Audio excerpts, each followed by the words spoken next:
पिछले दिनों Paris Paralympic खेलों में धर्मवीर नैन ने स्वर्णिम सफलता देश को दिलाई, देश का परचम लहराया और वो भी एशियाई कीर्तिमान के साथ।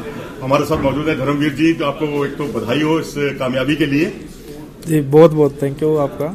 और मैं आपसे जानना यही चाहूंगा कि तब से अब तक कितनी दुनिया बदल गई आपकी? देखिए,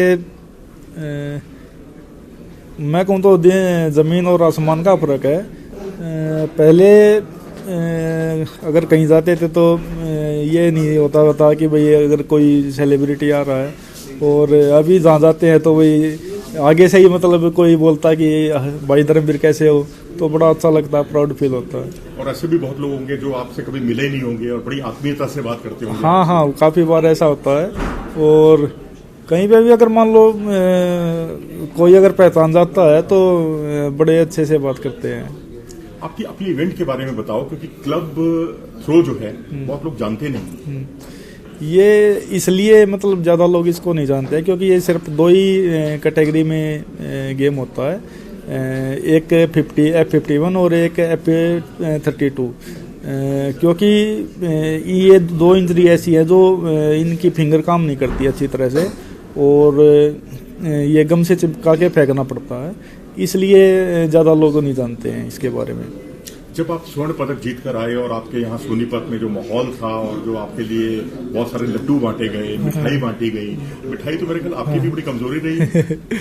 हाँ, देखिए जैसे एयरपोर्ट से हम आए तो एयरपोर्ट पे भी बड़ा अच्छा स्वागत हुआ, और गांव वालों ने भी मिलके मतलब बड़ा अच्छा प्रोग्राम किया था। और मीठे की जहाँ तक बात है तो मेरा पहले ही ओवरवेट है और मैं काफ़ी कोशिश करता हूँ कि मैं मीठा ना खाऊं, लेकिन रहा नहीं जाता। मैं मीठा मेरी कमजोरी है। कोई जलेबी बना रहा हो एकदम गरम और उसमें से निकाल रहा हो, हाँ, तो किसी का भी मन तो ललचा ही जाता है ना। और हाँ, अगर मीठा आपको बहुत पसंद है, हाँ, तो फिर तो आदमी फिर परहेज और ये सारी चीजें हाँ, वो कोशिश करते हैं कंट्रोल करने की, लेकिन वो टूट जाता है। हाँ। अच्छा, एक बात बताइए, जब आपकी इवेंट थी जिस रात 11:30 बजे, उस वक्त आपके गांव का क्या माहौल था, आपके परिवार का क्या माहौल था? बच्चा तो आपका बहुत छोटा था, मतलब 6 महीने, तो उसको तो नहीं समझ होगी, लेकिन आपकी माता जी थी, आपकी पत्नी थी घर में, कितना कैसे उनकी फीलिंग कैसी थी उस वक्त?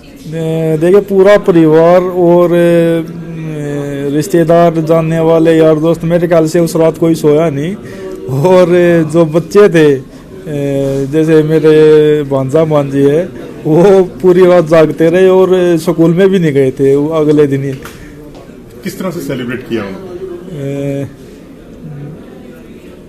उस दिन रात को तो मैच देखते रहे और अगले दिन फिर पूरा खुशी का माहौल था और सभी को बहुत ज़्यादा खुशी हो रही थी। खाने की बात हो गई, आप अपनी जब आपकी प्रैक्टिस नहीं होती तो क्या करते हैं आप? क्या रुचियां हैं आपकी, इंटरेस्ट है? प्रैक्टिस नहीं होती तो मैं गांव में चला जाता हूँ, वहाँ खेत की तरफ निकल जाते हैं, वहाँ मेरा थोड़ा ज़्यादा मन लगता है। कौन आपके पुराने दोस्त हैं वहाँ पर, या कैसे मन लगता है, किस तरह से?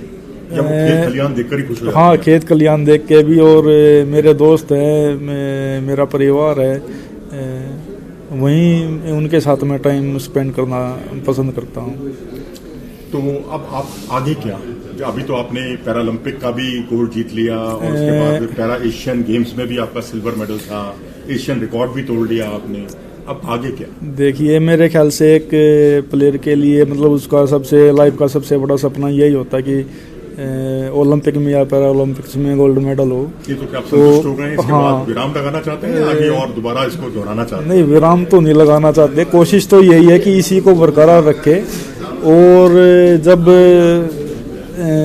रिटायर हो जाएंगे तो मैं कोशिश करूंगा, जैसे मुझे किसी ने मतलब स्पोर्ट करके यहाँ तक पहुँचाया है, मैं किसी एक बच्चे को मतलब इस लेवल तक पहुँचा सकूँ तो मैं अपना जीवन सफल समझूंगा। यानी एक और धर्मवीर नैन तैयार करना कोशिश मकसद रहेगा। हाँ, कोशिश तो यही है। चलिए जी, हम आपको शुभकामनाएं देते हैं तहे दिल से कि आप अपने मंसूबे में जरूर कामयाब हों, और कम से कम अभी देश आपसे और स्वर्ण पदक की उम्मीद करता है अगले जो लॉस एंजलिस ओलंपिक होंगे वहां पर भी आप मैं तो चाहूंगा कि डिस्कस थ्रो में भी आप पार्टिसिपेट करें। आपको तो उसमें सिल्वर मेडल भी आ चुका है एक इंटरनेशनल कॉम्पिटिशन में। आ चुका है, लेकिन पैरालंपिक्स में एक ही गेम होता है। अच्छा। तो मतलब या डिस्कस होगा, या जैसे 2012 से पहले डिस्कस होता था, उसके बाद चेंज होके क्लब आ गया है।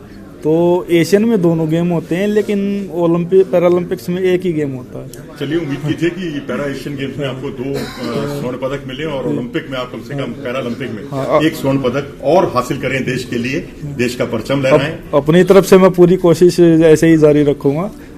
बाकी आप लोगों की दुआ है, ऊपर वाले का आशीर्वाद। जल्दी ही रोजगार भी मिले साथ में आपको, ताकि हम आपके साथ बैठकर कॉफी पिएं। जी जरूर। चलिए, उम्मीद कीजिए कि जो धर्मवीर जी ने अपनी इच्छाएं जाहिर की हैं, मंशा जाहिर की है, ईश्वर उन्हें उस मुकाम तक जरूर पहुंचाए जैसा वो चाहते हैं।